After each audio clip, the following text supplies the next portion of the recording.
ॐ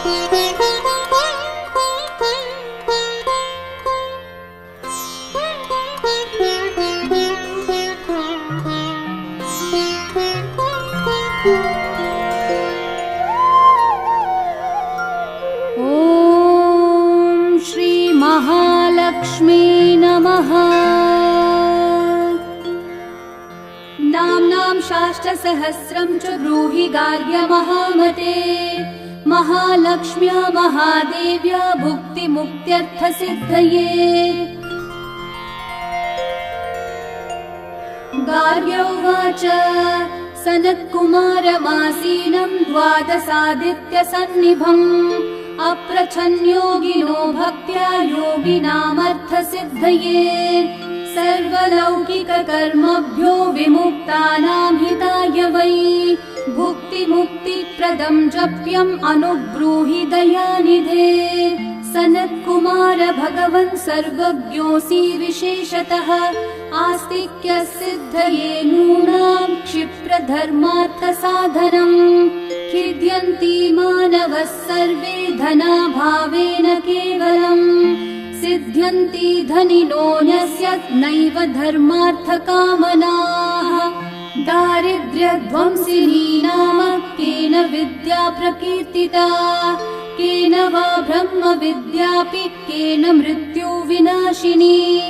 सर्वासां सारभूतैका विद्यानां केन कीर्तिता प्रत्यक्षसिद्धिदा ब्रह्मन् तामाचक्ष्वदयानिधे। साधु पृष्टं महाभागा सर्वलोकहितैषिणः महातामेष धर्मश्च ज्ञान्येषामिति मे मतिः। ब्रह्म विष्णु महादेव माहेन्द्रादिमहात्मभिः सम्प्रोक्तं कथयाम्याद्य लक्ष्मी नाम सहस्रकम्।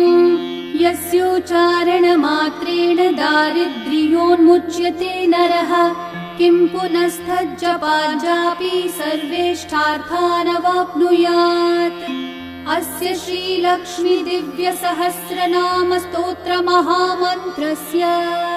आनन्दकर्दमचित्क्लीतेन्दिरासुतादयो महात्मानो महर्ष्यः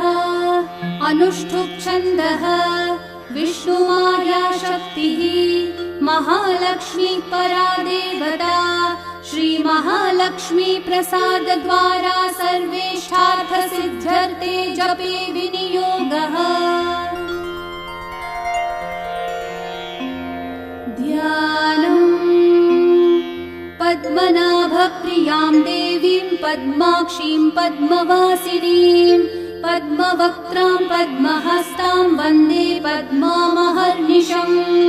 पूर्णेन्दुवदनां दिव्यरत्नाभरणभूषितां वरदाभयहस्ताढ्यां ध्यायेत् चन्द्रसहोदरीम्। इच्छारूपां भगवतः सच्चिदानन्दरूपिणीं सर्वज्ञां सर्वजननीं विष्णुवक्षस्थलालयां। दयालुमानिशं ध्यायेत् सुखसिद्धिस्वरूपिणीं नित्यागतानन्तनित्यानन्दिनी जनरञ्जिनी नित्यप्रकाशिनी चैव स्वप्रकाशा स्वरूपिणी। महालक्ष्मीर्महाकाली महाकन्या सरस्वती भोगवैभवसन्धात्री भक्तानुग्रहकारिणी। ईशावास्या महामाया महादेवी महेश्वरी ऋल्लेखा परमा शक्तिर्मात्रका बीजरूपिणी। नित्यानन्दा नित्यबोधानादिनी जनमोदिनी सत्यप्रत्ययनी चैव स्वप्रकाशात्मरूपिणी। त्रिपुरा भैरवी विद्या हंसा वागीश्वरी शिवा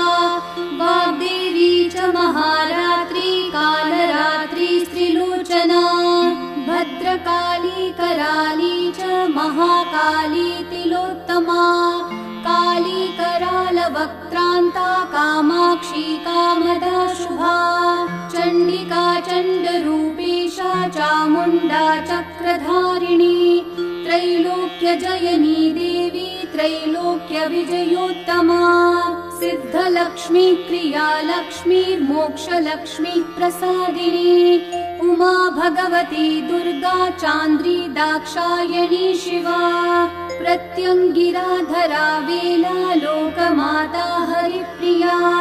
पार्वती परमा देवी ब्रह्मविद्या प्रदायिनी अरूपा बहुरूपा च विरूपा विश्वरूपिणी पञ्चभूतात्मिका वाणी पञ्चभूतात्मिका परा काली मा पञ्चिका वाग्मी हविप्रत्यधिदेवता देवमाता सुरेशाना देवगर्भाम्बिका धृतिः संज्ञा जाति क्रिया शक्ति प्रकृत्य मोहिनी मही यज्ञ विद्या महाविद्या गुह्य विद्या विभावरी ज्योतिष्मती महामाता सर्वमन्त्र फलप्रदा दारिद्र्यध्वंसिनी देवी हृदय ग्रन्थि भेदिनी सहस्रादित्य संकाशा चन्द्रिका चन्द्ररूपिणी गायत्री सोम सम्भूतिः सावित्री प्रणवात्मिका शाङ्करी वैष्णवी ब्राह्मी सर्वदेव नमस्कृता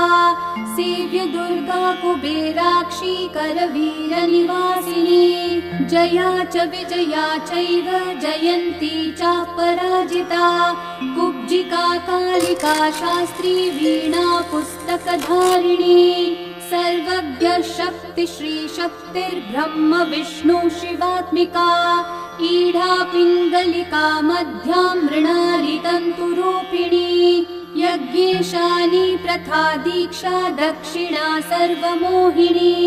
अष्टाङ्गयोगिनी देवी निर्बीज ध्यान गोचरा सर्वतीर्थस्थिता शुद्धा सर्वपर्वतवासिनी वेदशास्त्र प्रभा देवी षाडङ्गादिपदक्रमा शिवा धात्री शुभानन्दा यज्ञकर्म स्वरूपिणी व्रतिनी मेनका देवी ब्रह्माणी ब्रह्मचारिणी एकाक्षर परा तारा भवबन्ध विनाशिनी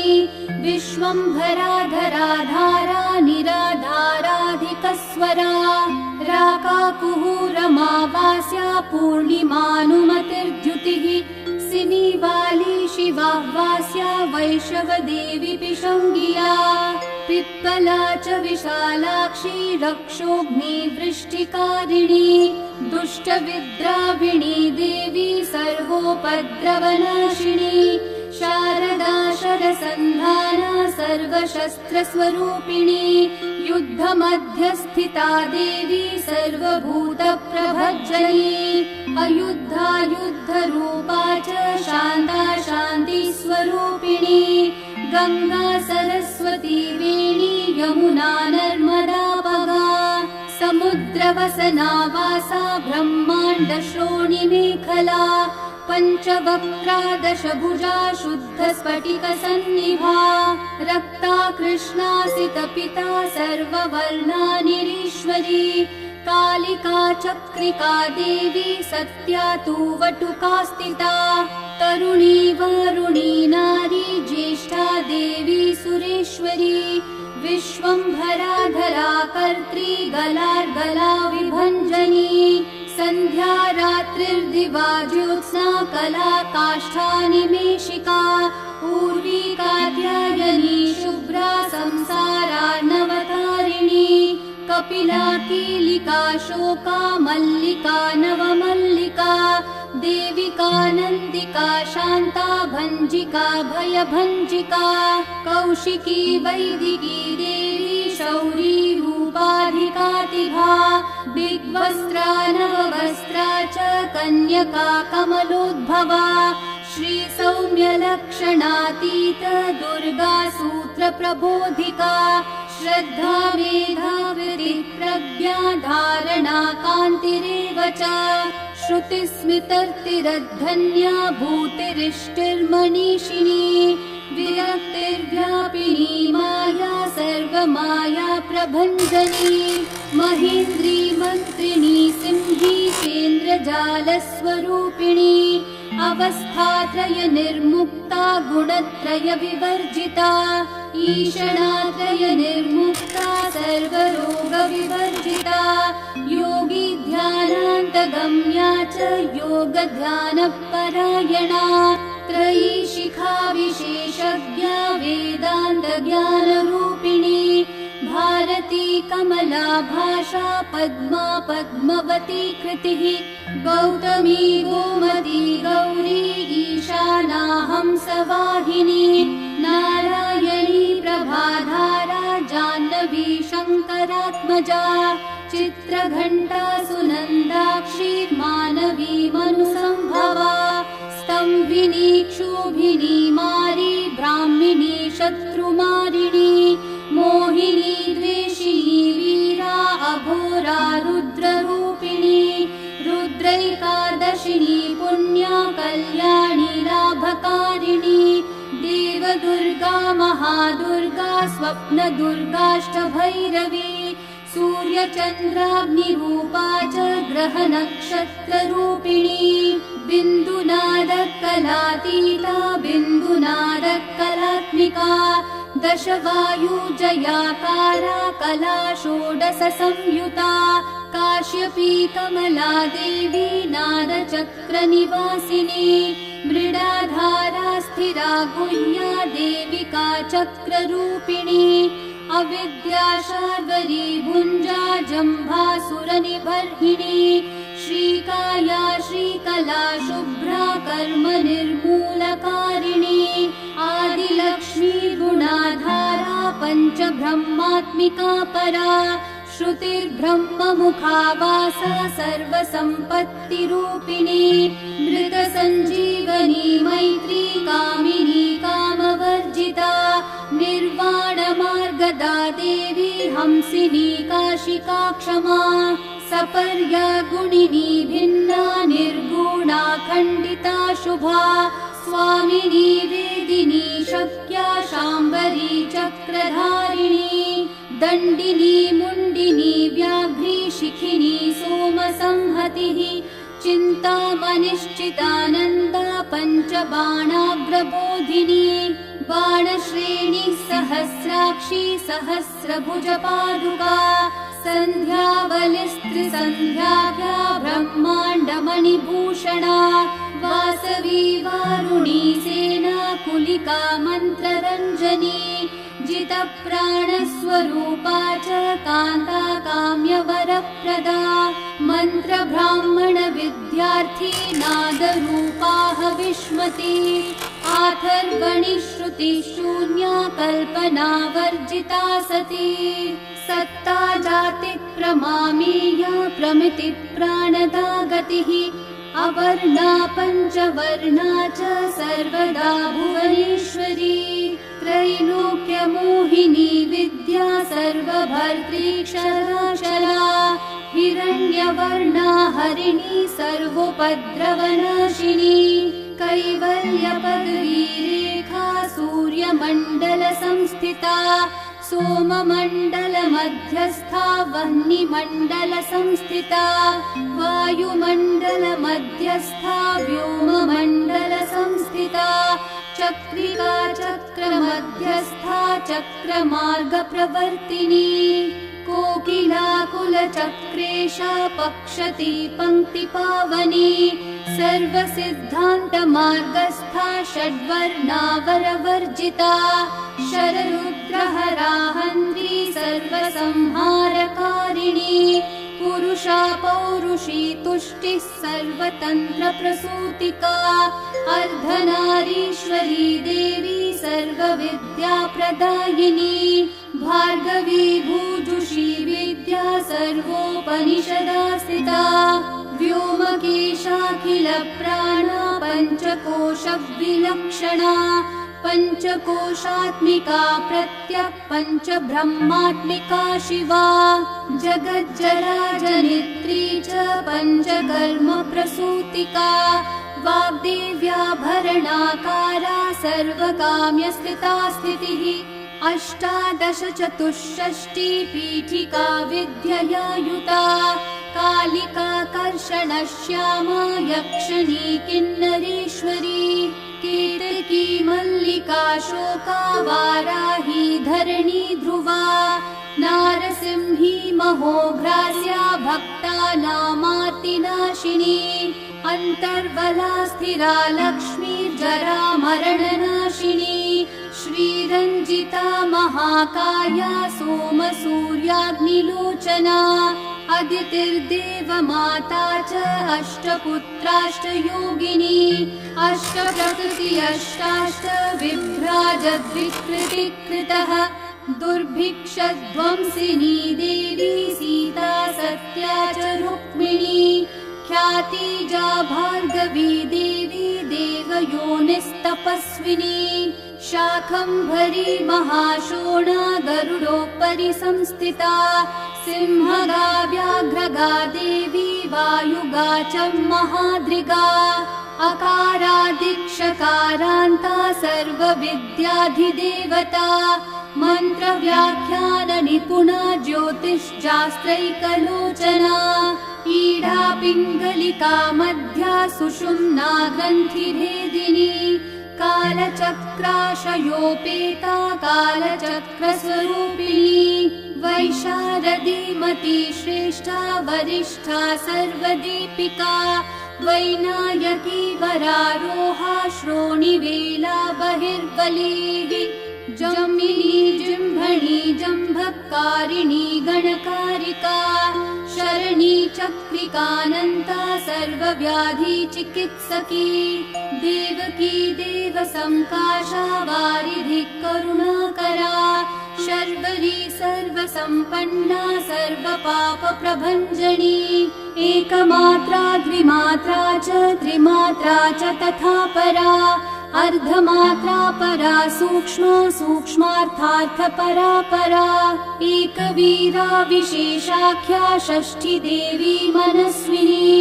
नैष्कर्म्या निष्कला लोका ज्ञानकर्माधिका गुणा सम्बन्ध्वानन्द सन्दोहा व्योमाकारा निरूपिता गद्यपद्यात्मिका वाणी सर्वालङ्कार संयुता साधुबन्धपदन्यासा सर्वोको घटिकावलिः षट्कर्मा कर्कशाकारा सर्वकर्म विवर्जिता आदित्यवर्ण चापर्णा कामिनी वररूपिणी ब्रह्माणी ब्रह्मसन्ताना वेदवागीश्वरी शिवा पुराणन्यायमीमांसा धर्मशास्त्रागमश्रुता सद्यो वेदवती सर्वाहंसि विद्याधिदेवता विश्वेश्वरी जगद्धात्री विश्वनिर्माणकारिणी वैदिकी वेदरूपा च कालिका कालरूपिणी नारायणी महादेवी सर्वतत्त्वप्रवर्तिनी हिरण्यवर्णरूपा च हिरण्यपदसम्भवा कैवल्यपदवी पुण्या कैवल्यज्ञानलक्षिता ब्रह्मसम्पत्तिरूपा च ब्रह्मसम्पत्तिकारिणी वारुणी वारुणाराध्या सर्वकर्मप्रवर्तिनी एकाक्षरपरा युक्ता सर्वदारिद्र्यभञ्जिनी पाशाङ्कुशान्विता दिव्या वीणा व्याख्याङ्क्षसूत्रभृत् एकमूर्तिस्त्रयी मूर्तिर्मधुकैटभभञ्जनी साङ्ख्या साङ्ख्यवती ज्वाला ज्वलन्ती कामरूपिणी जाग्रन्ती सर्वसम्पत्तिः सुषुप्तान्वेष्टदायिनी कपालिनी महादंष्ट्रा भ्रुकुटी कुटिलानना सर्वावासा सुवासा च भृत्यशिष्टश्च चक्री चन्दो गणप्रतिष्ठा च कल्माशी करुणात्मिका चक्षुष्मती महाघोषा खड्गचर्मधरा शनिः शिल्पवैचित्र्यविद्योता सर्वतो भद्रवासिनी अचिन्त्यलक्षणाकारा सूत्रभाष्यनिबन्धना सर्ववेदार्थसम्पत्तिः सर्वशास्त्रार्थमातृका अकारादीक्षकारान्तः सर्ववर्णकृतस्थला सर्वलक्ष्मी सदानन्दा सारविद्या सदाशिवा सर्वज्ञा सर्वशक्तिश्च खेचरी रूपगोचरिता अणिमादिगुणोपेता पराकाष्ठा परागतिः हंसयुक्तविमानस्था हंसारूढा शशिप्रभा भवानी वासना शक्तिराकृतिस्थाखिलाखिला तन्त्रहेतुर्विचित्राङ्गी व्योमगङ्गा विनोदिनी वर्षा च वर्षिकी चैव गुह्यजुस्सामरूपिणी महानदी नदी पुण्या गण्या पुण्यगुणक्रिया समाधिगतलभ्यार्था श्रोतव्या स्वप्रिया घृणा नामाक्षरपरा देवी उपसर्गनखाञ्चिता निपातोरुद्वयी जङ्घा मातृका मन्त्ररूपिणी आशीना च शयाना च तिष्ठन्ती धावनाधिका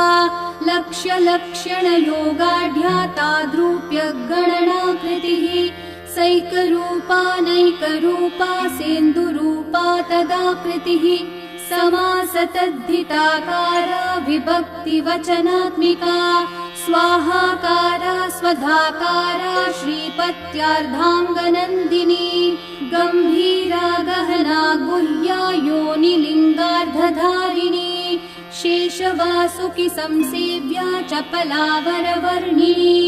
कारुण्याकार सम्पत्ति कीलकृन्मन्त्रकीलिका शक्तिबीजात्मिका सर्वमन्त्रेष्टाक्षय कामना आग्नेयी पार्थिवा आप्या वायव्या व्योमकेतना सत्यज्ञानात्मिकानन्दा ब्राह्मी ब्रह्म सनातनी अविद्यावासना माया प्रकृतिः सर्वमोहिनी शक्तिर्धारण शक्तिश्च चिदाशिच्छक्तियोगिनी वक्रारुणा महामाया मरीचिर्मदमर्दिनी विराट् स्वाहा स्वधा शुद्धा निरूपास्ति सुभक्तिका निरूपितद्वयी विद्या नित्या नित्यस्वरूपिणी वैराजमार्गसञ्चारा सर्वसत्पथदर्शिनी जालन्धरी मृडानी च भवानी भवभञ्जनी त्रैकालिकज्ञानतन्तुस्त्रिकालज्ञानदायिनी नादातीता स्मृतिप्रज्ञा धात्रीरूपा त्रिपुष्करा पराजिता विधानज्ञा विशेषितगुणात्मिका हिरण्यकेशिनी हेम ब्रह्मसूत्रविचक्षणा असङ्ख्येय पराधान्तस्वरव्यञ्जनवैखरी मधुजिह्वा मधुमती मधुमासोदया मधुः माधवी च महाभागा मेघगम्भीरनिस्वरा ब्रह्म विष्णु महेशादि ज्ञातव्यातविशेषगा नाभौ वह्निशिखाकारा ललाटे चन्द्रसन्निभा भ्रूमध्ये भास्कराकारा सर्वताराकृतिर्हृदि कृत्तिकादिभरण्यान्तर्नक्षत्रेष्ट्यार्चितोदया ग्रहविद्यात्मिका ज्योतिर्ज्योतिर्विन्मतिजीविका ब्रह्माण्डगर्भिणी बाला सप्तावरणदेवता वैराजोत्तमसाम्राज्य कुमारा कुशलोदया बगला भ्रमराम्बा च शिवदूती शिवात्मिका मेरुविन्ध्यातिसंस्थाना काश्मीरपुरवासिनी योगनिद्रा महानिद्रा विनिद्रा रक्षसाश्रिता सुवर्णदा महागंगा पंचाख्या पंचसंहतिः सुप्रजाता सुवीरा च सुपोषा सुपतिः शिवा सुगृही रक्तबीजान्ता हतकन्दर्पजीविका समुद्रव्योम मध्यस्था समबिन्दु समाश्रया सौभाग्यरस जीवातुः सारा सार विवेकदृक् त्रिवल्यादि सुपुष्टांगा भारती भरताश्रिता नाद ब्रह्मं मयि विद्या ज्ञान ब्रह्मं मयि परा ब्रह्मनाडी निरुक्तिश्च ब्रह्म कैवल्य साधनम् कालिकेय महोदार वीर्य विक्रम रूपिणी वडवाग्नि शिखा वक्त्रा महा महाकवलतर्पणा महाभूता महादर्पा महासारा महाकृतः पञ्चभूतं महाग्रासा पञ्चभूतादिदेवता सर्वप्रमाणा सम्पत्तिः सर्वरोगप्रतिक्रिया ब्रह्माण्डान्तर्बहिर्व्याप्ता विष्णुवक्षो विभूषिणी शाङ्करी विधिवक्त्रस्था प्रवरावरहेतुकी हेममाला शिखामाला त्रिशिखा पञ्चमोचना सर्वागमः सदाचारा मर्यादा यातु भञ्जनी पुण्यश्लोकप्रबन्धाढ्या सर्वान्तर्यामि रूपिणी सामगानसमाराध्या श्रोत्रकर्णरसायना जीवलोकैकजीवातुर्भद्रोदारविलोकना तडित्कोटिलसत्कान्तितरुणी हरिसुन्दरी मीननेत्रा च सेन्द्राक्षी विशालाक्षी सुमङ्गला सर्वमङ्गलसम्पन्ना साक्षान्मङ्गलदेवता देहहृद्दीपिका दीप्तिर्जिह्वा पापप्रणाशिनी अर्धचन्द्रोल्लसद्रंष्टा यज्ञवाटी विलासिनी महादुर्गा महोत्साहा महादेवबलोदया डाकिनीढ्या शाकिनीढ्या साकिनीढ्या समस्तजुट निरङ्कुशा नाकिवन्द्या राडाधाराधिदेवता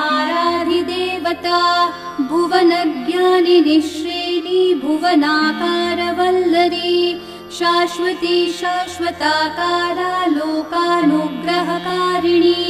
सारसी मानसी हंसी हंसलोकप्रदायिनी चिन्मुद्रालङ्कृतकरा कोटिसूर्यसमप्रभा सुखप्राणिः शिरोरेखा नददृष्टप्रदायिनी सर्वसाङ्कर्यदेशाग्नि ग्रहोपद्रवनाशिनी क्षुद्रजन्तुभयग्नि च विषरोगादिभञ्जनी सदा शान्ता सदा शुद्धा गृहचित्रनिवारिणी कलिदोषप्रशमनी कोलाहलपुरस्थिता गौरी लाक्षणिकी मुख्या जगन्याकृतिवर्जिता माया विद्या मूलभूता वासवी विष्णुचेतना वादिनी वसुरूपा च वसुरत्नपरिच्छदा चान्दसी चन्द्रहृदया मन्त्रस्वच्छन्दभैरवी वनमाला वैजयन्ती पञ्चदिव्यायुधात्मिका पीताम्बरमयी चञ्चत् कौस्तुभा हरिकामिनी नित्या तथ्या रमा रामा रमणी मृत्युभञ्जनी ज्येष्ठा काष्ठा धनिष्ठान्ता शराङ्गी निर्गुणप्रिया मैत्रेया मित्रविन्दा च शेषकलाशया वाराणसी वासलम्याचार्यवर्तजनस्तुता जगदुत्पत्तिसंस्थानः संहारत्रयकारणम् त्वयम्ब विष्णु सर्वस्वं नमस्तेऽस्तु महेश्वरी नमस्ते सर्वलोकानां जनन्यै पुण्यमूर्तये सिद्धलक्ष्मीर्महाकाली महालक्ष्मी नमोऽस्तुते सद्योजातादिपञ्चाग्निरूपा पञ्चकपञ्चकम् यन्त्रलक्ष्मीर्भवत्यादेराध्याध्येते नमो नमः सृष्ट्यादिकारणाकार वितते दोषवर्जिते जगल्लक्ष्मीर्जगन्मातर्विष्णुपत्नी नमोऽस्तुते नवकोटि महाशक्ति समुपास्य पदाम्बुजे कनत्सौवर्णरत्नाढ्ये सर्वाभरणभूषिते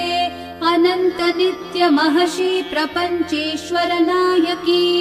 अत्युच्छ्रितपदान्तस्थे परमव्योमनायकी नाकपृष्ठगताराध्ये विष्णुलोकविलासिनी वैकुण्ठराजमहर्षि श्रीरङ्गनगराश्रिते रङ्गनायकि भूपुत्री कृष्णे वरदवल्लभे कोटिब्रह्मादिसंसेव्ये कोटिरुद्रादिकीर्तिते मातुलुङ्गमयं खेटं सौवर्ण्यशशकं तथा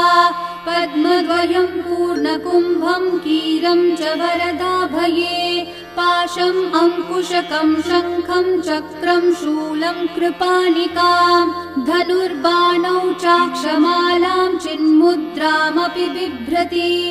अष्टादश भुजे लक्ष्मी महाष्टादश पीठगे भूमिनीलादि संसेव्ये स्वामि चित्तानुवर्तिनि पद्मे पद्मालये पद्मे पूर्णकुम्भाभिषेचिते इन्दिरेन्दिराभाक्षि क्षीरसागरकन्यके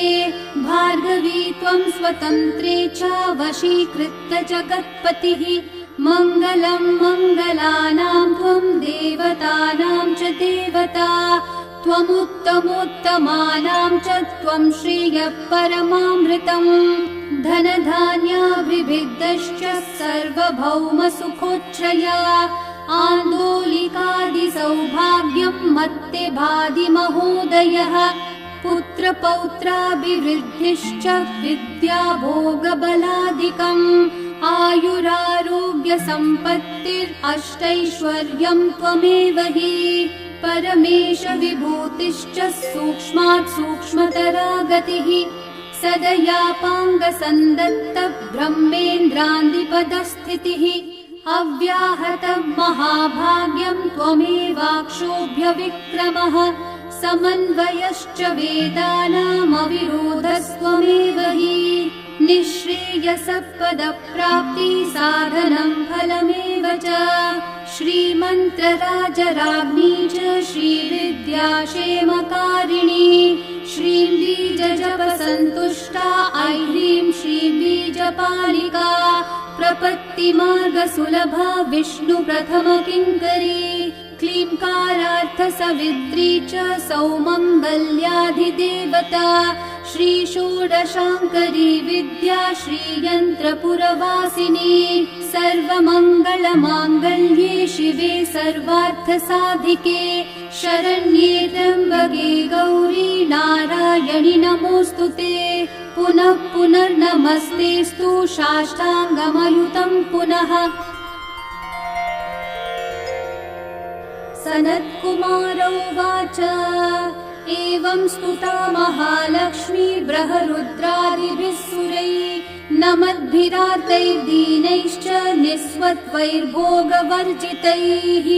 ज्येष्ठाजुष्टैश्च निःश्रीकैः संसारास्वपरायणैः विष्णुपत्नी ददौ तेषां दर्शनं दृष्टितर्पणम् शरत्पूर्णेन्दुकोट्याभधवलापाङ्गवीक्षणैः सर्वान् सत्त्वसमाविष्टान् चक्रे हृष्टावरं ददौ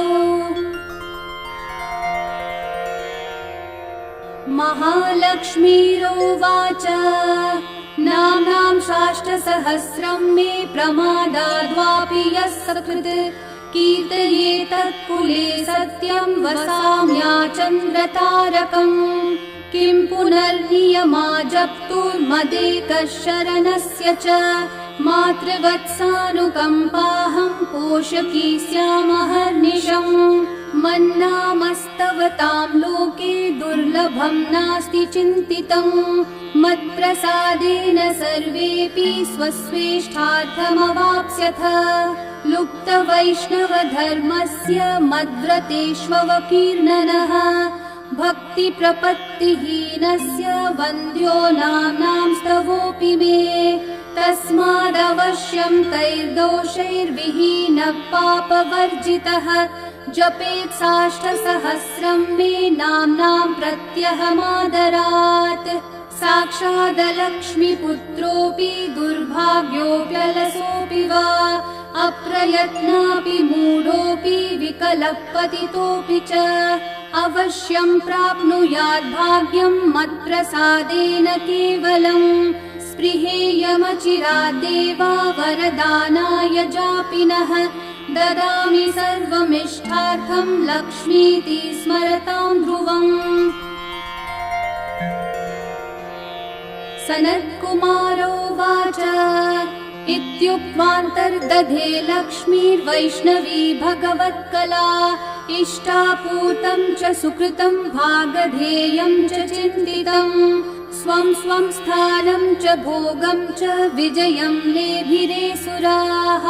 तदेतत् प्रवदाम्यद्य लक्ष्मीनाम सहस्रकम् योगिनः पठत क्षिप्रं चिन्तितार्थानवाप्स्यथ। गार्ग्योवाच